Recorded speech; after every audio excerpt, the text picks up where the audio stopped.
नमस्कार. RRC नेटवर्कच्या latest बातमीपत्रात मी नेहा आपल्या सगळ्यांचं स्वागत करते. अशा आहेत आजच्या हेडलाईन्स. हेडलाईन्स प्रायोजक RRC ब्रॉडबँड, अकोल्यातील सर्वात स्वस्त आणि वेगवान कनेक्शन. अकोल्यात ATSचा सर्जिकल स्ट्राईक, पाकिस्तानी टोळीशी कनेक्शन असलेल्या संशयित अटकेत.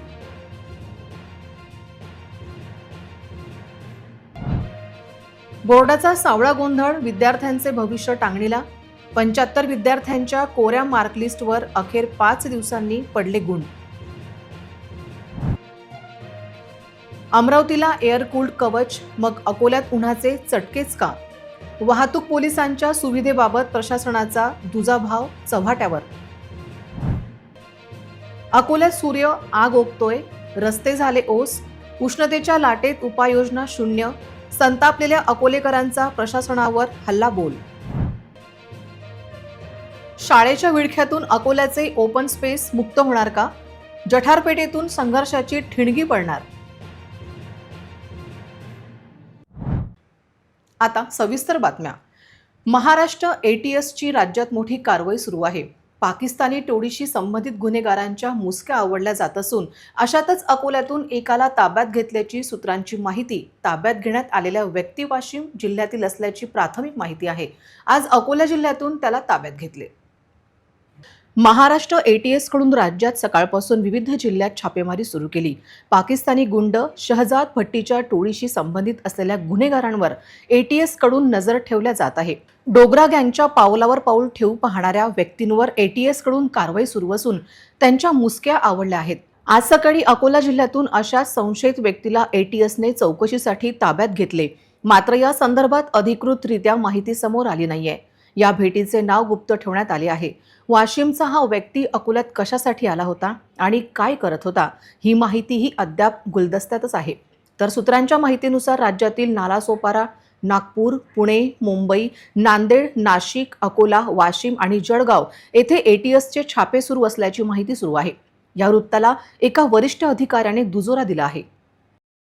राज्यात विद्यार्थ्यांच्या तसेच पालकांच्या डोक्याचा ताप संपता संपत नसल्याचे चित्र आहे. 10वीचा निकाल लागल्यानंतर काही गुणपत्रिका कोऱ्या होत्या अशी पालकांची ओरड होती. कोऱ्या मार्कलिस्टची ओरड 1-2 नाही तर विभागात 75 विद्यार्थ्यांची होती. अखेर 5 दिवसांनी बोर्डाने मार्कलिस्टमध्ये मार्क टाकले. 10वीचा निकाल 8 मे रोजी ऑनलाईन जाहीर झाल्यानंतर अमरावती बोर्डांतर्गत येणाऱ्या 5 जिल्ह्यांमधील जवळपास 75 विद्यार्थ्यांचा निकाल राखीव ठेवण्यात आला होता. त्यामुळे या विद्यार्थ्यांच्या पालकांना चांगलाच मनस्ताप सहन करावा लागला असून यातून अमरावती मंडळाचा भोंगळ कारभारही उघड झाला होता. त्यांनी पुणे येथील शिक्षण संचालक मंडळाकडून चूक झाल्याचे सांगितले. विशेष म्हणजे 11वी प्रवेश प्रक्रियेच्या टप्प्यात ऑनलाईन गुणपत्रिका अपकेचा निश्वास सोडला आहे. आता त्यांच्या 11वी प्रवेश प्रक्रियेचा मार्ग मोकळा झाला आहे. विदर्भातील तापमानाचा पारा सध्या 45 अंशाच्या पार गेला असून अकोला शहर अक्षरशः लाही होत आहे. अशा भीषण उन्हात अकोल्याचे वाहतूक पोलीस रस्त्यावर उभं राहून कर्तव्य बजावत आहेत. मात्र शेजारच्या अमरावती जिल्ह्यातील पोलिसांना प्रशासनाने उष्णतेपासून वाचवण्यासाठी आधुनिक एअर कूल्ड जॅकेट उपलब्ध करून दिले असताना अकोल्याच्या पोलिसांच्या नशिबी मात्र फक्त रणरणते ऊनच का, असा संतप्त सवाल आता उपस्थित होत आहे. अमरावती पोलीस प्रशासनाने आपल्या कर्मचाऱ्यांच्या आरोग्याची काळजी घेत त्यांना हायटेक कूलिंग जॅकेट्सचे वाटप केले आहे. हे जॅकेट शरीराचे तापमान नियंत्रित ठेवण्यास मदत करतात. मात्र अमरावतीपेक्षा जास्त तापमान असलेल्या अकोल्यात मात्र अद्याप अशा कोणत्याही सुविधा पोलिसांना मिळालेल्या नाहीत. प्रशासनाच्या या दुजाभावामुळे अकोला पोलीस दलात आणि सामान्य जनतेत तीव्र नाराजी व्यक्त केली जात आहे. अकोला वाहतूक शाखेचे पोलीस कर्मचारी भर उन्हात उभे राहून वाहतुकीचे नियमन करतात. डांबरी रस्त्यावरून येणारी उष्णता आणि वरून पडणारे कडक ऊन यामुळे पोलिसांना उष्माघाताचा मोठा धोका निर्माण झाला आहे. अकोल्यातील पारा 45 पार असतानाही आमच्या पोलिसांना सुविधांसाठी किती दिवस वाट पाहावी लागणार, असा प्रश्न विचारला जात आहे. नाविन्यपूर्ण योजनेत हे एअर कूल्ड जॅकेट घेता आले असते किंवा पोलीस कल्याण निधीतून वाहतूक पोलिसांसाठी एअर कूल्ड जॅकेट घेता आले असते. पण केवळ आश्वासनाचा पाऊस न पाडता प्रत्यक्ष कृती करून पोलिसांना उन्हापासून वाचवण्यासाठी हे कवच कधी मिळणार, याकडे सर्वांचे लक्ष लागले आहे. नागपूर हवामान विभागाने अकोल्यात 16 मे पर्यंत उष्णतेच्या लाटेचा इशारा दिला आहे. आजचे तापमान 43 अंश सेल्सिअस असून पुढील 2 दिवसात ते 45 अंशांपर्यंत जाण्याची शक्यता आहे. अशा परिस्थितीत पोलिसांना तातडीने मदतीची गरज आहे. अमरावती पोलिसांनी या एअरकूल जॅकेटची माहिती सांगितली. उन्हाची दाहकता बघता हे आवश्यकच होतं. वरिष्ठांनी आमचा वेलफेअर बघितलं आणि आम्हाला असे जॅकेट पुरवलेले आहे. हे फार कौतुकास्पद आणि चांगली गोष्ट झालेली आहे आमच्यासोबत आणि आमचे वरिष्ठ आमचं नेहमीच असं वेलफेअर बघतात. त्याचाच हा एक भाग आहे. आणि या जॅकेटमुळे 2 फॅन लागलेले आहे आतमध्ये आणि एक त्याला स्ट्रिप आहे लावलेली. हे बघा, या साईडला फॅन आहे लावलेला. या फॅनमुळे आतमध्ये हवा होते आणि इथे एक आम्ही पाण्याची स्ट्रिप लावतो, त्यामुळे कूलिंग इफेक्ट चांगला येतो आहे. आता उन्हाची दाहकता बघता इथे बऱ्यापैकी त्यामुळे रिलीफ मिळतो आहे. त्याचा वापर करून आम्ही इरविंग चौकासारख्या ठिकाणी उभे राहू शकतो. राजकमल चौक जिथे ऊन जास्त आहे, म्हणजे सावलीची व्यवस्था तिथे नाही आहे. तसं बूथ आहेत आमचे, पण बूथमध्ये राहिल्यानंतर बाहेरचं ट्रॅफिक नियंत्रण करता येत नाही. आता या जॅकेट प्राप्त झाल्यामुळे आम्हाला वाहतूक नियमन करण्यासाठी जरा सोपी जाईल. अकोल्यात आज 46 अंश सेल्सिअस तापमान पोहोचले. अकोला महापालिकेने शहरातील वाढते तापमान पाहता उपाययोजना करण्याची गरज आहे, पण ती उपाययोजना होताना दिसत नाही. अकोलेकरांनी महापालिकेवर खापर फोडत तीव्र रोष व्यक्त केला आहे. अकोला में गर्मी से राहत के लिए अच्छे अच्छे बगीचे हैं यहाँ पे? बगीचे तो अकोला में कोई है ही नहीं भैया. जो बगीचे है भी एक नेहरू पार्क और एक जवाहर बगीचा है, लेकिन यहाँ पे पूरा गंजट्टी लोग बैठे हुए हैं. इसको पूरा तबाह करके रखे हैं लोगों ने, गांजा वालों ने. बीजेपी अपना अकोला के अंदर जो अभी सभापति साहब बैठे हुए हैं, उनसे सिर्फ इतना कहना चाहूँगा कि धूपकाले के लगने के पहले है तो कई लोगों के लिए, जैसे नागपुर शहर के अंदर रोड के ऊपर एयर कूलर लगा के रखा हुआ है कि गर्मी से निजात पाने के लिए नेट बांध के रखे हुआ है रोड पे, उस तरह से विकास अपने अकोला में भी होना चाहिए. तो अभी धूप से बचने के लिए क्या लगता है आपको, कुछ किया है? कुछ भी नहीं. जनता को धूप से राहत देने के लिए क्या लगता है कुछ कदम उठाए गए हैं? नहीं, किसी प्रकार के कदम नहीं उठाए गए हैं. टीन शेड डालना चाहिए या कुछ ना कुछ करना चाहिए. रोड पर तो बहुत धूप है, किसी प्रकार की कोई सुविधा नहीं है. महानगर पालिका की ओर से कदम उठाने चाहिए. क्या लगता है बगीचों की कोई व्यवस्था है? बगीचे अच्छे हैं अपने यहाँ के? क्या लगता है खासकर जो महानगर पालिका के अंतर्गत आते हैं, जैसे अपने बस स्टैंड के पास का बगीचा है और भी कुछ बगीचे हैं? नहीं, वहाँ पे सब पेड़ पौधे सूख रहे हैं, पानी की उसमें व्यवस्था नहीं है और उसका कोई मेंटेनेंस नहीं है. और कुछ दारू वारू पी के कुछ लोग वहाँ बैठ रहे हैं, उठ रहे हैं और किसी प्रकार की सुविधा नहीं है. थोडंसं रिलीफ मिळावं यासाठी महानगरपालिकेने काही पावलं उचललेली आहे असं तुम्हाला वाटतं का? अद्यापपर्यंत असं काही वाटत नाही काही महानगरपालिकेने काही पावले उचलले म्हणून. अकोल्यामध्ये जे महानगरपालिकेच्या अंतर्गत बगीचे आहेत, जसं आता गांधी बाग वगैरे, काय वाटतं तुम्हाला तिथं काही डेव्हलपमेंट आहे? कारण 10 कोटी रुपयाच्या जवळपास खर्च केलेला असं म्हणण्यात येत आहे. डेव्हलपमेंट सध्या काही नाही आहे, पण 2-3 दिवसात ऐकलं आता काहीतरी डेव्हलपमेंट फंड आलेला आहे महानगरपालिकेकडून. सर्व बगीच्यांचं सौंदर्यीकरण डेव्हलपमेंट करणार आहे म्हणून आता न्यूजमध्ये वाचलं मी 1-2 दिवसात. आता करतील, पण आता सध्या व्हायला पाहिजे. सध्याची स्थिती काही नाही आहे अशी डेव्हलप. अकोल्यामध्ये ग्रीनरी वाढली म्हणजे थोडंसं उन्हाला थोडंसं संरक्षण मिळेल आणि थोडंसं ऊन पण कमी होऊन जाईल. समजा एकदम घाणेरडं ते राहते एकदम. तिकडे काहीच सुविधा नाही करून ठेवली आहे सरकारनं आणि अशी अपेक्षा आहे की सरकारनं तिकडे काही करावं, म्हणून काही पाहण्यासारखा की बसण्यासारखा असं करावं म्हणून तिकडे. अकोला के जो बगीचे खास करके जो महानगर पालिका के अंतर्गत आते हैं, क्या लगता है आपको उसमें कोई डेवलपमेंट है या नहीं? नहीं, एक जो बगीचा है आनंद बेकरी के बाजू का, उसको ही थोड़ा बहुत सुधारा गया है. उसमें भी महानगर पालिका मैडम जो है वार्ड मेंबर वाले वो बराबर ध्यान देते हैं. बाकी की तो कोई डेवलपमेंट है नहीं, सिर्फ विकास के नाम से पैसा इधर उधर खर्चा हो जा रहा हो. पौधे तो लगा ही नहीं रहे. देखो ये पुल के नीचे देखिए आप, अभी देखोगे तो एक झाड़ नहीं लगाया हुआ है. जहाँ अमरावती, पूना, नागपुर पुल के नीचे भी झाड़ लगाए हुए हैं. पार्किंग की सुविधा है, सब काय की सुविधा है, पर अपने यहाँ सुविधा है नहीं. कचरा देखो तो दिन भर जो कचरे झाड़ते हैं वो कचरा जला के चले जाते हैं, उठा के नहीं लेके जाते. ये सबसे बड़ी परेशानी है. अकोला को ठंडा रखने के लिए क्या लगता है आपको, महानगर पालिका यानी खास करके जो बीजेपी की सत्ता अभी फिलहाल में है, क्या लगता है आपको कुछ ठोस कदम उठाए गए हैं? नहीं, अभी तक तो कुछ नहीं दिख रहा. बस जैसी पहले सत्ता थी वैसी अभी है। डेवलपमेंट तो कहीं नहीं दिख रहा। नाम पे अब आप देखो कोर्ट के पास में नए झाड़ लगाए, झाड़ पौधे बरसात में लगाने को ना, इन्होंने धूपकाले में झाड़ लगाए, कहाँ से झाड़ बड़े होंगे वो। आज जो झाड़ लगाने को ना वो छाव वाले लगाने को ना, इन्होंने नए नए झाड़ लगा दिए। कुछ ये नहीं ना कि भाई कौन सा झाड़ लगाने को ना, क्या लगाने को ना, उसकी व्यवस्था कौन करेगा, कुछ भी नहीं, बस लगा दिए मन में आज ऐसा डेवलपमेंट चालू है। क्या लगता है कि अभी फ़िलहाल में जब पहले प्रशासन काल था, अभी वापस मनपा में सत्ता आ गई है, कुछ फ़र्क पड़ा है, कुछ क्या लग रहा है आपको? सत्ता का कैसा हो जा रहा, लोग भावना में बह जा रहे। भावना में बहने का नहीं है, विकास का टाइम होना हमारे को। अपने से पीछे जो जितने भी गांव है वो आगे चले जा रहे और अपना अकोला आगे नहीं जा रहा।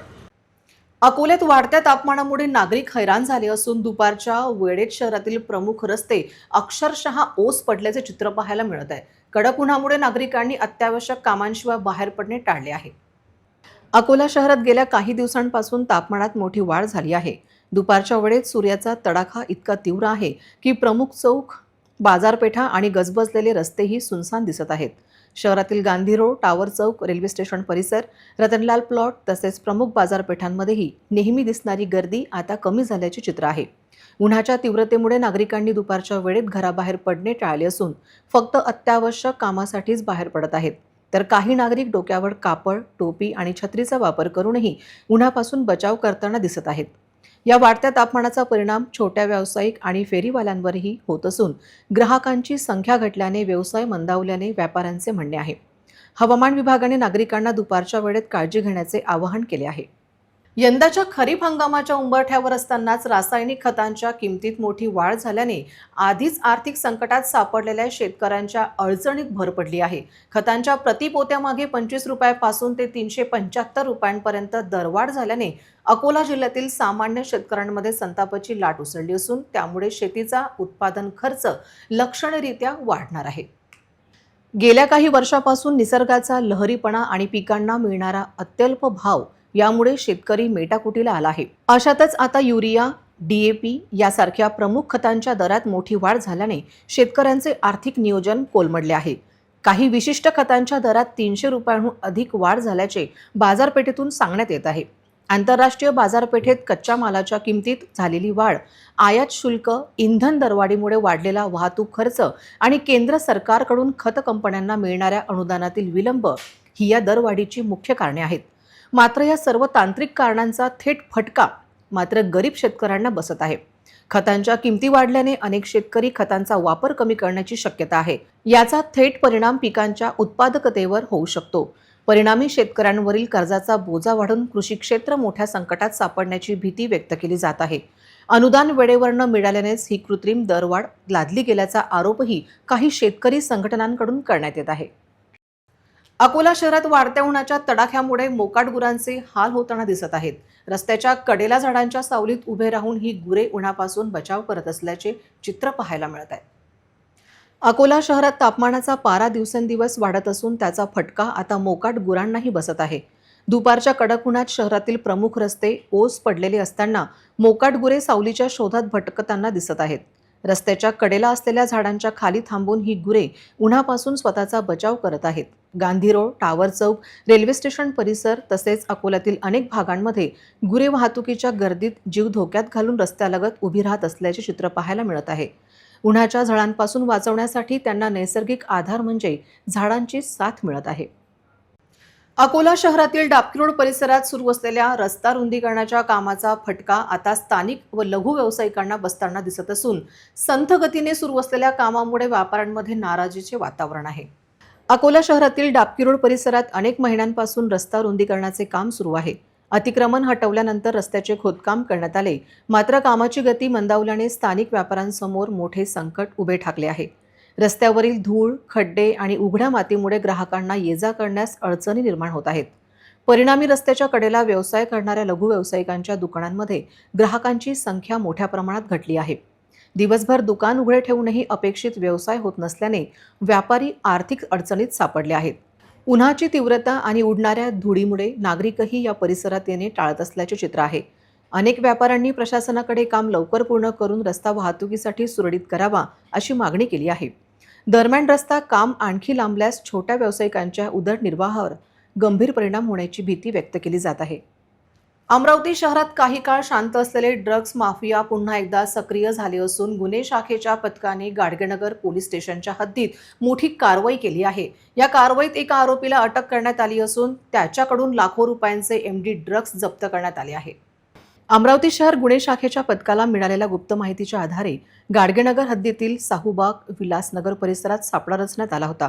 यावेळी संशयास्पदरित्या आढळलेल्या आरोपी इलियास अली मेहबूब अली राहणार अन्सारनगर वाडी गवडीपुरा याची झडती घेतली असता त्याच्याकडे अंमली पदार्थ मिळून आले. पोलिसांनी 27 ग्रॅम MD ड्रग्ज जप्त केले असून ज्यांची किंमत सुमारे 4,05,000 रुपये आहे. ही यशस्वी कारवाई पोलीस आयुक्त राकेश ओला यांच्या मार्गदर्शनाखाली शहर गुन्हे शाखेचे वरिष्ठ पोलीस निरीक्षक संदीप चव्हाण व त्यांच्या पथकाने पार पडली. वाशिम शहराच्या मध्यवस्तीत एका बंद टॉकीजमध्ये सुरू असलेल्या काळपट कृत्याचा पोलिसांनी पर्दाफाश केला आहे. गुप्तधनाच्या हव्यासापोटी जमिनीशी छाती फाडणाऱ्या 7 जणांच्या टोळीला पोलिसांनी ताब्यात घेतले असून या प्रकरणाचे धागेदोरे थेट मंत्रालयापर्यंत आणि बड्या राजकीय नेत्यांच्या उंबरठ्यापर्यंत पोहोचल्याने संपूर्ण जिल्ह्यात एकच खळबळ उडाली आहे.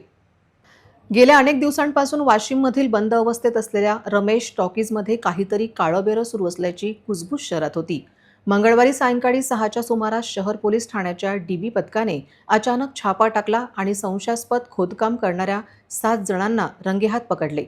घटनास्थळावरून अंगावर काटा आणणारे दृश्य समोर आले असून पोलिसांनी तिथून हायटेक मेटल डिटेक्टर आणि खोदकामाचे साहित्य जप्त केले आहे. या कारवाईने केवळ गुन्हेगारांचेच नव्हे तर वाशिममधील राजकीय वर्तुळाचेही धाबे दणाणले आहेत. सूत्रांच्या माहितीनुसार पोलिसांनी ताब्यात घेतलेल्या आणि संशयाच्या भोवऱ्यात असलेल्या व्यक्तींमध्ये माजी आमदाराचा PA, एका बड्या राजकीय पक्षाचा माजी शहराध्यक्ष, मंत्रालयापर्यंत तगडी सेटिंग असल्याचा दावा करणारा दलाल, राजकीय पकड असलेला कथित मास्टर माइंड असल्याची माहिती समोर आली आहे. आता प्रश्न असा निर्माण होतोय की ही मंडळी केवळ कामगार होती की त्यांच्या मागे एखादी मोठी राजकीय शक्ती उभी होती. पोलीस पथकाने धाड टाकताच काही जण अंधाराचा फायदा घेऊन पसार झाले आहेत. रात्री उशिरापर्यंत या टोळीची कसून चौकशी सुरू होती. मात्र अद्याप पोलीस प्रशासनाने कोणतीही अधिकृत माहिती जाहीर केलेली नाही. या गुपचूपपणामुळे कोणाला वाचवण्याचा प्रयत्न होतोय का, असा संतप्त सवाल आता नागरिक विचारत आहेत. जुन्या टॉकीजमध्ये खरोखरच गुप्तधन होते की हा एखाद्या मोठ्या फसवणुकीचा प्रकार आहे आणि पोलीस त्या राजकीय सूत्रधारांच्या मुसक्या आवडणार की प्रकरण दाबले जाणार. अकोल्यात अनेक शाळा या ओपन स्पेसमध्ये बांधल्या गेल्या आहेत. महापालिकेने मंगळवारच्या आमसभेत ओपन स्पेस स्थानिकांना देण्याचा निर्णय घेतला. पण या निर्णयाची अंमलबजावणी महापालिका प्रशासन करेल काय, अशी विचारणा होत आहे. जठारपेठेतील स्कूल ऑफ स्कॉलर कोण खाली करून देणार, असा प्रश्न उपस्थित होतोय. अकोला शहरातील ओपन स्पेस या स्थानिक नागरिकांना देण्याचा ठराव महासभेत घेतला. त्यामुळे आता शहरातील ओपन स्पेस हा स्थानिकांना मिळणार आहे. पण जठारपेठेतील स्कूल ऑफ स्कॉलर्स ही खुल्या जागेत अर्थात ओपन स्पेसमध्ये आहे. ही ओपन स्पेस स्थानिकांना मिळणार आहे की नाही, असा प्रश्न उपस्थित होत आहे. या विषयावर आम्ही स्कूल ऑफ स्कॉलर्स सोबत संपर्क करण्याचा प्रयत्न केला असता तो झाला नाही. बिर्ला कॉलनी जठारपेठमधील ही स्कूल ऑफ स्कॉलर शाळा ओपन स्पेसमध्ये आहे. हा ओपन स्पेस इथली सामान्य जनतेसाठी ओपन होईल का, हा प्रश्न आहे. जनतेला हा ओपन स्पेस त्यांच्या खेळण्यासाठी, मॉर्निंग वॉकसाठी आणि इतर गोष्टीसाठी सुद्धा हा उपलब्ध नाही आहे. याला कारणीभूत कोण? पुन्हा एक नजर टाकूया आजच्या प्रमुख घडामोडींवर. हेडलाईन्स प्रायोजक RRC ब्रॉडबँड, अकोल्यातील सर्वात स्वस्त आणि वेगवान कनेक्शन. अकोल्यात ATSचा सर्जिकल स्ट्राईक, पाकिस्तानी टोळीशी कनेक्शन असलेल्या संशयित अटकेत.